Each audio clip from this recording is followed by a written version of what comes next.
Hi, everybody. Welcome to Lumio Palooza. My name is Tracy Dick. I am an education solutions consultant for Smart Technologies. I was in the classroom for 23 years and now I work for Smart, but I am so excited to see all the awesome ideas that have been coming through with Lumio Palooza. I'm so excited about today's session. I am in the Hampstead, North Carolina area, which is kind of near Topsail Island, Wilmington, North Carolina. I would love for you all to pop in the chat where you are if you haven't done so already. I see a couple people popping in there, so definitely share where you are from. Our presenter today that I'm going to introduce in a few moments is from Columbia, South Carolina. So we've got definitely some different states represented here. Just a couple of reminders about Lumio Palooza. It is a global event, which is amazing. So we have been getting professional development from educators all around the world. Also, this session will be recorded and you will receive the recording, this recording, as well as any other sessions that you've attended probably early next week. You'll receive those via email. If you have any questions as we are going through our session today, definitely go ahead and pop them in the chat and I will do my best to answer them, as well as Tisha, who is over in the chat.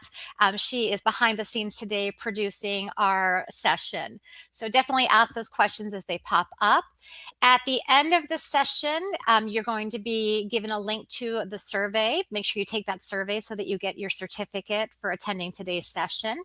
Also, please join us in our social challenge. Go ahead and take a screenshot of what's all the awesomeness that's going to be happening in today's session and go ahead and share that on social. You can use the hashtag LumioPalooza26 or GoLumio and definitely tell us what you are loving about the session or what you learned from Sakendra today.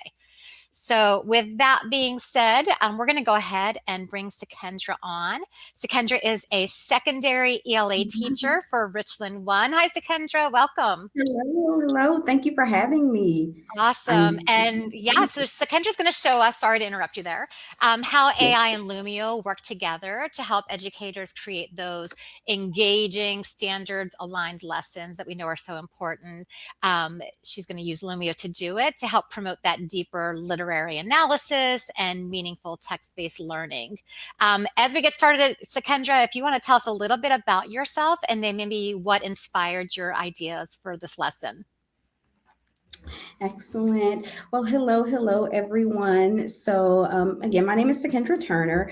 I was inspired by the fact that I have been using Lumio now, 8 years, and every year I attend Lumio Palooza, and every year I feel like there's just not enough for secondary ELA. So I am always kind of disappointed. Like I'm excited when I see one or two, but then I was like, maybe I need to be the person to actually show what I would like to see and how I've used it in my classroom. So that's what inspired me to come up with this. And we're in an age of AI. So I know people are always looking for ways to make secondary ELA just a little bit easier. So I want to share that with the world. Awesome. And I forgot to mention, if you can go ahead and join as a student, Sakendra is going to take us through her session. And I know Tisha's going to, and probably already has, put that link to join right in the chat there. Thank you, Tisha, for doing that again. So go ahead and join as a guest, put your name in so that you can experience all the cool features that Sakendra is going to show us. All right. So I'm just waiting here. I want to give people a second to get in. So FYI, that is supposed to be a fire emoji. I figure I would just go ahead and tell you, if you are a teacher who types with emojis like I do, I don't know why the kids love it. Sometimes those emojis, even when you're creating them on PowerPoint, they don't actually transfer the way that they actually would look on our phones or on our computers. So this is what Lumio decided the fire should look like. So just, yes, that is supposed to be fire. No, it does not look like the actual emoji, but I did notice that with a few emojis. So just wanted to put that out there. And I do also want to preface that I am not the greatest technology person. So bear with me because I am going to show you guys a few things outside of the Lumio lesson, just to kind of share with you other ways that you can integrate AI. So just, don't shame me if you notice I'm struggling a little bit. So a little bit about me. I am secondary ELA, so I do have the qualifications to teach seventh through freshman year of college. But for all of my years, I've been stuck at middle school. They seem to like me here.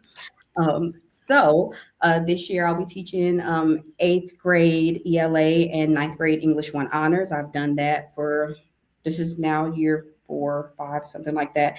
Last year I taught seventh grade, and kudos to all of you who are seventh grade teachers. I could not hack it. I was ready to go back to eighth grade. There is something that happens between the summertime of them leaving seventh grade and them starting eighth grade that I need to happen for me to be a good teacher to them. So I am your eighth and ninth grade teacher. That's where I'm happy at. It's my happy space. Um, I am not the most socially present. So if you want to see anything posted from me, probably my LinkedIn and Instagram are best. But I did drop them there for you. I have 4 sons, so I am a boy mom. I'm always busy. In fact, right before my session, I had to go to the nail salon because I broke a nail from playing with one of my kids. So I am a very real classroom teacher. I experienced all the things that you guys experience in your homes. And so I'm happy to be presenting to you how Lumio just makes my life a little bit easier with my students. So we're going to start out with a whiteboard. And I'm wondering if any of you know where my inspiration came from for this. I'm going to see. But what I want you to do, and I call this slide booked and binged, as these little 3 push pins over here, these have infinite cloner. So I want you to move them not to where you have been over the summer, but where you have traveled in your mind, either through your favorite television show or through a book that you've read. So your choice to move the black, the gold, or the silver, but place it somewhere that you have either watched or traveled to. Now, I would have prefaced by saying I'm an ELA teacher. So for me, I have been watching the Hunger Games because I plan to teach that this year. It's my first year teaching that to my ninth grade students. So Panem is not on this map. But if you've been somewhere fictional, Panem or Middle Earth, just pop it out somewhere outside of an actual continent. That's fine. And the reason why I wanted to do this instead is because this is one of those things that we can do with our students. So I want us to make a mindset shift and understand that there are ways that we can use some of the Lumio tools differently than what we may have seen.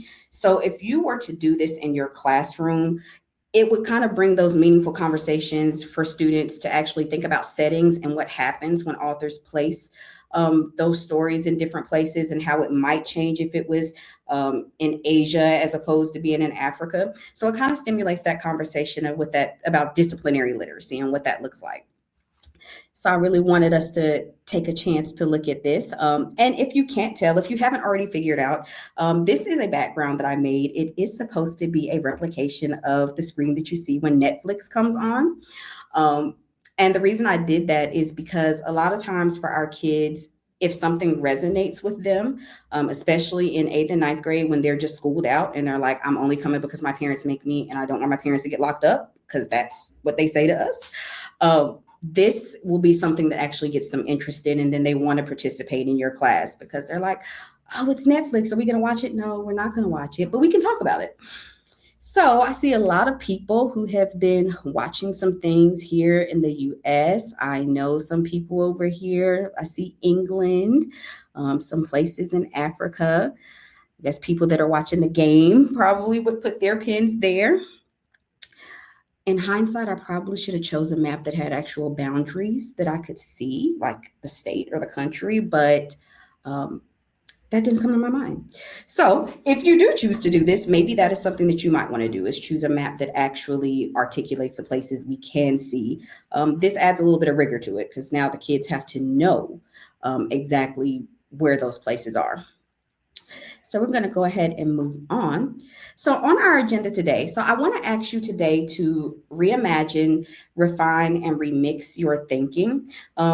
I want you to have a chance to understand how Lumio is actually beneficial to older children and even in some cases adults. So if you're thinking about like professional development and maybe something that you want to do with that, Lumio is a good alternative to use. I know that there was a session I think on professional development either this year or last year. I know for certain there was one last year. But I want you to think about all of the ways that we can use it that are outside of maybe what we can find in the shared library or what you may have seen before. So we're going to do a shout it out. And I know it says resume because I had already started before, but we're going to do a shout it out. And this one is from one of my favorite TV shows. So this is called Spill the Tea. And what I want you to do, I'm going to get into my Bridgerton voice. Dearest gentle teacher, Lady Whistledown has heard quite a few whispers about Lumio.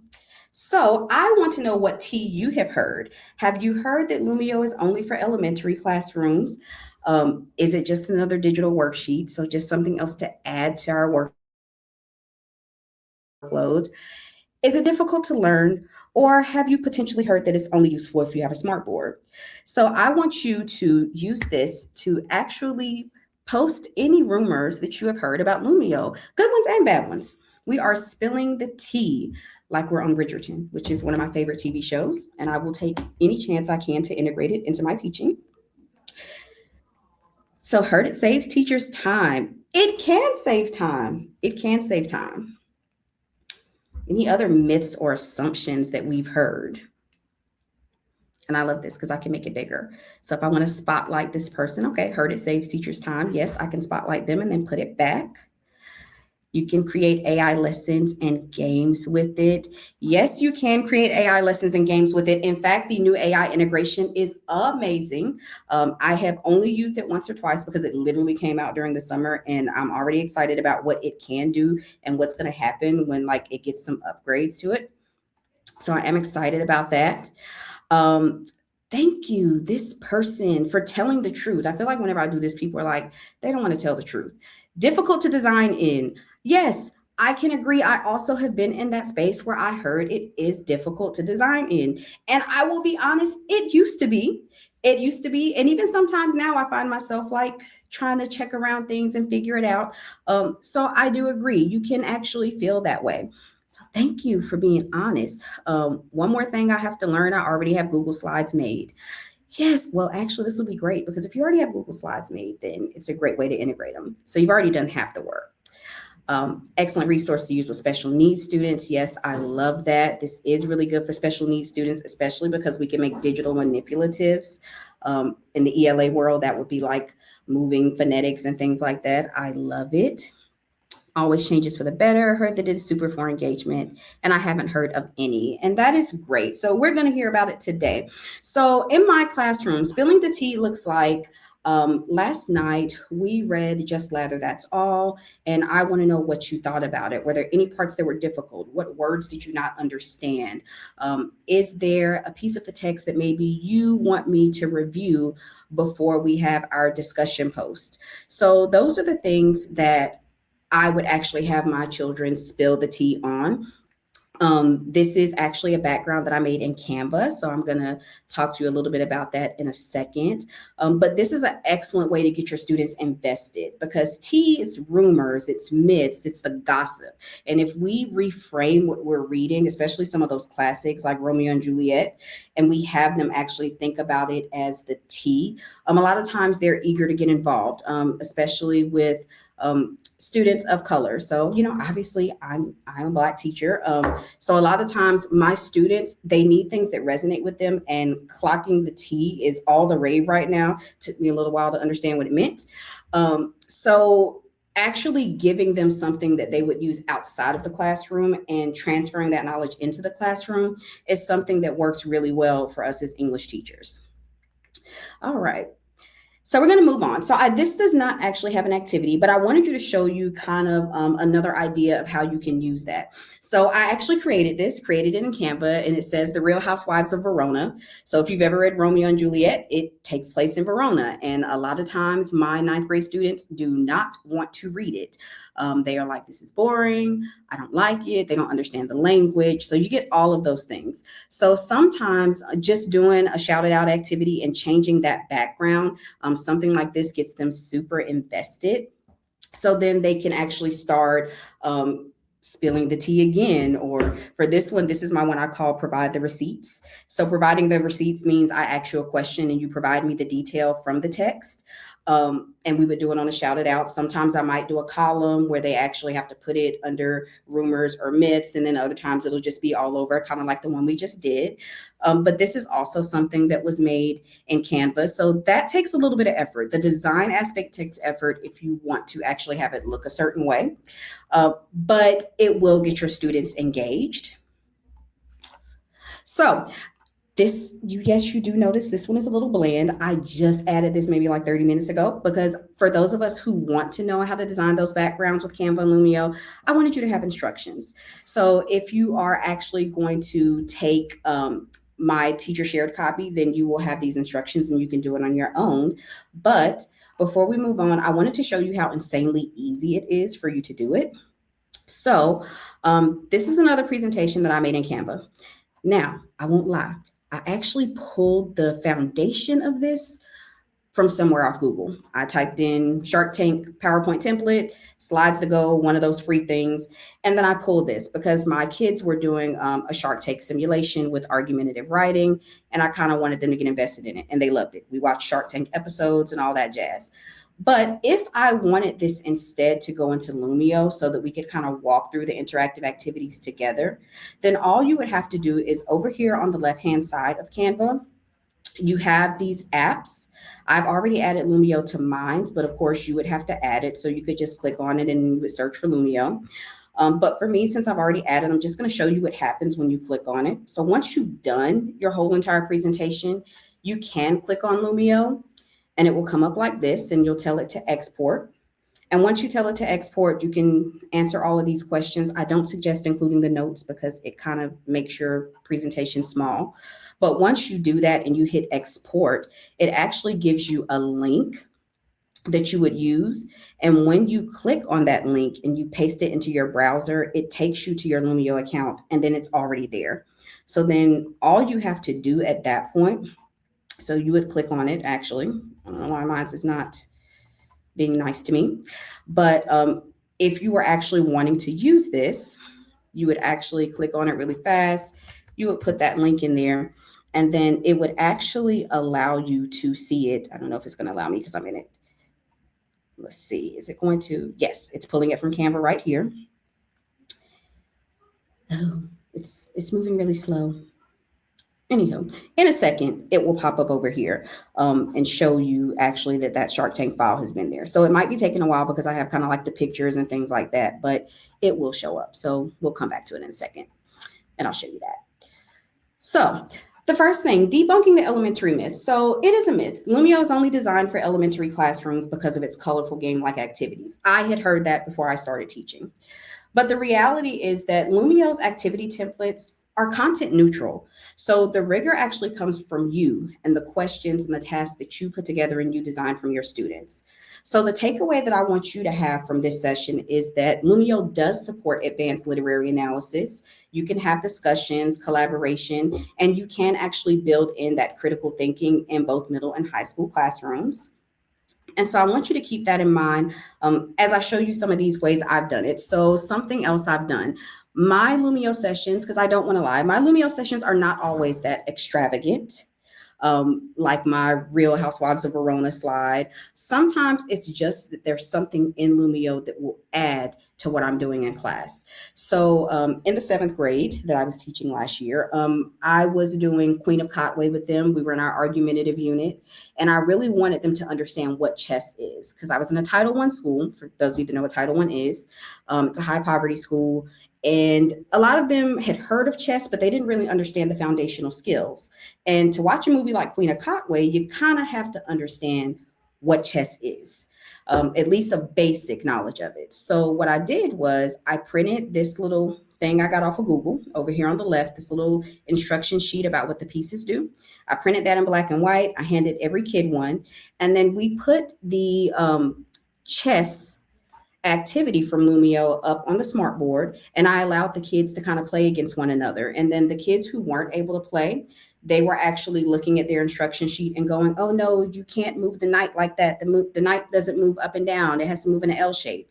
So they kind of got really invested in what chess was, so that when we started Queen of Cotway and they began to understand that she was going to be a chess player, and not only was she a chess player, she was really good at it, they began to understand those foundational skills of what she was being taught and why the moves were the way they were and why she had to think so hard about them. So that was just something that I just opened up Lumio and I said, "Hey, I found a chessboard, let's do it." It wasn't elaborate, it wasn't anything big, and the kids really enjoyed it. So that's a background knowledge builder that you can use. Another way you can use it is, some of you have curriculums that you possibly can't get out of teaching, but you can actually use Lumio to make your book work jump off of the page. So this is actually something I had to do in June. I was working with our gifted and talented students, and we were working on the Vanderbilt curriculum. So if any of you have heard of the Vanderbilt curriculum, it's like this highly popular honors curriculum, and it's all in a book. And I was like, this is going to be really hard, because I had to teach them a lesson on surrealism. So not only did I have to teach myself what surrealism was, then I had to make it work for ELA.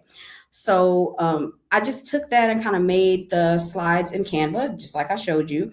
And then I transferred that to Lumio to allow them to kind of use the infinite cloner to look at art pieces, to talk about what surrealism is. We kind of explored this artwork. And then we looked at Salvador Dali, which that would have hit like those informational text standards, because we were looking at his lifespan and what he did and what type of art he created and why. And so that made it really easy, because the kids I had to work with over the summer were sixth graders, and they were not that invested in this. So using Lumio also gives you the chance to bring that book work kind of off of the page. And I'm pausing to see if my, yeah, there it is. So now, just as a FYI, the Shark Tank file is right there. So I could edit it and do all the things to it. So it is there. Just took a little while. All right, I'm going to go back. So now I'm going to show you what we did in the surrealism lesson. I want you to actually look at the board. And while saying the board, I'm used to being in a classroom, sorry. But this is what we did in the classroom. So after I taught them what surrealism was, I wanted them to identify, and I wanted to do a check for understanding to ensure that they knew the difference between surrealist elements and things that weren't surrealist. So I did this kind of super sort so that they could actually move the items over. And it was a really quick way for us to discover whether or not they understood what I was saying. And then all I did was, this is actually a surrealist piece that I pulled off the internet. I think I actually had Lumio pull it with the browser image search. And then I kind of made these so that students would get a chance to actually move them. So if anyone wants to try it, go ahead and try it. Let's see how good you are at it. If I started, did I start it? Did I start it? Let me see. Did I start it, Tracy? Sometimes I do this. Oh, my bad. You did start it, My yes. bad. Yep, I'm able to see it. I forgot. It's changed since we used it, so my bad. But one of the things I also like showing is, if you actually wanted to use this as a quick check for your students, you could actually see their progress or your class overview. So sometimes when you are actually working in class and kids are not invested, because in the world I work in, that's kind of how that is. If you show them that you could potentially attach a grade to it, not that you're going to, it gets them working a whole lot faster. And the thing I like about the super sort is, if you actually move them and you move them in the wrong spaces, then it's going to ding them. It'll show them, no, this is wrong. But then when I go to check their progress, their grade is going to indicate that. So something that will happen is, when you have something surreal, it's not going to depict everyday objects as they appear. Obviously, you have a cloud and a box there. So that's not a surrealist characteristic. So that's kind of what I was looking for from my students, and they really enjoyed it. So this is another way we can use it. So with that same actual lesson, my district is implementing using these literary analysis circles. It is part of the Vanderbilt curriculum. So this is actually a handout that I provided for students on Lumio. And what it does is, in reality, I would have printed this for my kids. So I would have printed it and they would actually write in it after we read something or after we analyzed something. But for our first time doing it, I wanted to show them how we could talk through it, what it looked like. So we looked at a painting from Salvador Dali, and this is a handout. So I actually typed in this text in these little boxes and it's movable. So I had them move them to the places that they go to so that they could understand how they're going to use this literary analysis circle in the classroom. And this was very important. I had to actually do it because the entire district is going to use it. And in our district, our students are really transient. So we can have a student that is at one school this week, and then 2 weeks from now, they're at a different school. So actually making sure that we are using the same sort of strategies and tools doesn't have to be the same text, but it is very important, especially with our gifted and honor students.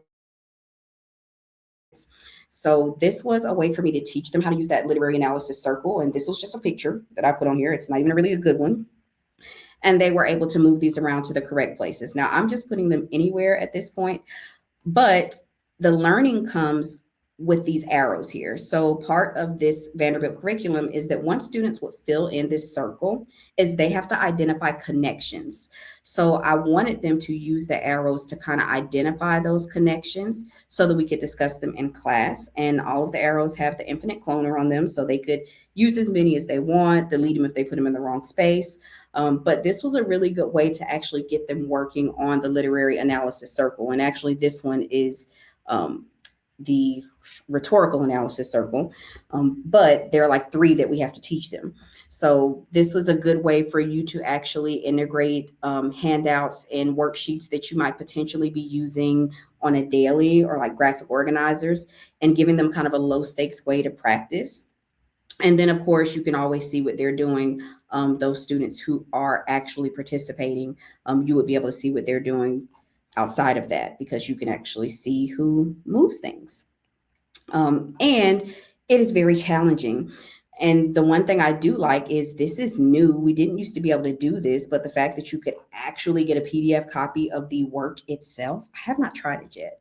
Um, but that's also a great thing because that, along with now being able to save sessions, now you never have to worry about whether or not you could actually grade something or provide feedback on something in Lumio because it's never going to go away. In fact, you're going to find yourself deleting them now because you'll have too many if you use Lumio every day or every other day like me.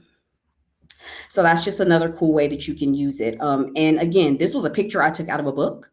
So you could literally take a very clear picture of your textbook page and actually transfer that to Lumio as the background and have students type on it, do whatever. So it's a really cool way to use it. Um, Moving on, this is another way that I use Lumio to make bookwork jump off of the page. So this is for my honors class.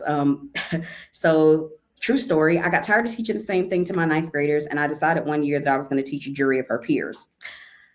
I did not know that a jury of her peers is technically 11th or 12th grade. So let's look at me teaching my ninth graders this, and they are struggling, but they actually got it. And now it is actually part of our ninth grade English 1 honors curriculum. So I was excited to see that. But one of the things we kind of do is, in ELA, we have those kind of paired texts. So as we read one literary piece, we also want to read something that's informational or true. So a jury of her peers is about a lady. She's kind of in the century where women do not have rights, is during that women's suffrage time. And one of the things that was also going on around that time is Carrie Chapman Catt was actually addressing Congress on women's rights. So not only did I give them this super hard text, I also then gave them a speech from Carrie Chapman Catt that I wanted them to actually use to analyze central idea and supporting details. So the way that I did that was I used a super sort. So this super sort is central idea and supporting details. And I think a lot of times, if you are not an English teacher, you would believe that central idea and supporting details, oh, what is the text about and what are the details they used in it? It goes so much further than that when you're a secondary teacher. They then have to go from actually looking at the total text to looking at how a text develops one or more central ideas. So one or more things that we could potentially learn, excuse me, two or more, I apologize. So this is their first time us moving them from actually summarizing an entire text to being able to look at it in pieces and say, okay, not only is she trying to teach me that women should be allowed to vote, but she's also addressing that all people should be treated fairly. Like, not only should it just be women, she's also kind of looking at colorism too. So, I had the kids, I typed all of these ins. I had the kids actually determine, and these are all supporting details, things she said in her speech. They're supposed to move them to the central idea that that supporting detail is actually developing. And it was much harder than they thought. Um, and a lot of them kind of did this thing where they just kind of did it and wanted to see if it would shake. And so I let them. The first time I run one of these in my honors classroom, I let them do that just so that I could put on my smart board and show them how they would all fail if I was actually grading and that they need to take the work seriously. And then I never have the issue again. So this was actually the first Lumio activity I ran with them that year. And it was the last time they ever tried to make the little boxes shake and put it in the wrong place, but it was also a good learning experience. So they had already read this text, they had already highlighted, we had talked about it. This was the chance to kind of get them to practice and get that general understanding. So we're going to move on. So designing Hey, with AI and Lumio. Now Sakendra. we get to the AI piece. Hey, So the Sakendra, first thing can I you want hear you to me? understand when you're designing with AI and Lumio is start with the standard, then the tool. So you need to tell AI, whatever AI you're using, Chat GPT, Gemini, whatever you're using, you need to tell AI what students need to learn. Then ask it to brainstorm ways that a Lumio activity can support that skill. Now I'm going to be honest. I created this prior to Lumio coming out with like all of these great AI integrations and the AI assist and all that. So you could potentially just fill in the gaps with the AI assist. However, the AI assist only works well if you have already created slides. Because if you don't have anything there, it has nothing to pull from to suggest activities. So it does still require you as the teacher to have designed a lesson and information and knowledge for it to pull from in order to suggest those activities. So make sure you start with the standard. Use AI as your thought partner. So when you're unsure how an activity fits secondary ELA, if you're going to attempt to use Lumio more as your presentation tool, then let AI generate the ideas that are tailored to whatever you're reading, whether it's a novel, a short story, article, anything. Make sure you have the grade level and make sure that your learning goals are clear. The more information you feed AI, the better the product it's going to give you. And then you also want to take advantage of like built-ins so that you can know exactly how to use it without actually using one of those other tools. So Hey, Sakendra, I hate to interrupt you. We are running short on time, though. I know there's been thank so much you. great information. Um, I do have one quick question. I had Kelly ask about the one Venn diagram where the different text was movable, and she Mhm. had asked how you made that. She asked if you used speech to text or how you got it so that you can make the text larger. She liked that feature. Oh, the so whenever you use the text box, and I'll be honest, everything else you could look at on your own. So you're not missing anything, I promise. But when you actually make the handout, and I'm going to end the session and I'm going to open this Shark Tank one that we put in there together. So when you are editing, let's just say I was editing this one, and you want there to be something movable, all you have to do is whenever you actually make it a handout, so you actually have to add the activity over here, I think it is.